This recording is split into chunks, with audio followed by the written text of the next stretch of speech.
We have made it to the third chapter of Mark now, and so the third chapter of Mark is really worth reading. It's really interesting because there's tons of detail in here. In fact, there are 3 words that I need you to see in Mark chapter 3, verses 1 through 11 or so. Go and read that story about Jesus healing the leper on a Sabbath day, and just look for the words that describe Jesus. That's what we're going to talk about on Sunday morning, because those are the words that are going to be really important. Then, in our sermon, if we were a more liturgical church, if we followed the church calendar, we'd be well into Lent by now, which is the season before Easter. We're not a liturgical church. We don't do that, really.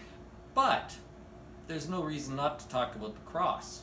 No reason not to talk about resurrection. No reason not to get excited about Easter, because really, Jesus' resurrection happened at about this time of year.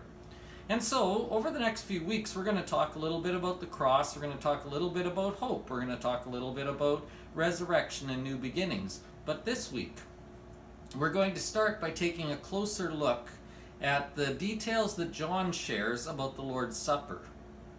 John's story about the Lord's Supper is very different than the stories that the other gospel writers tell, and it's very interesting. John tells us a couple of things, especially about Judas, that we need to think about. When Jesus sets up the Lord's Supper, something changes. Something changes with Judas. And we need to use that as a mirror to look at ourselves. So we're going to call the sermon A Closer Look, and the closer look is then going to lead us into what Jesus did on the cross for us over the next couple of weeks. So, start reading all of that stuff, and come Sunday morning, as always, we have lunch. Excited to see you there.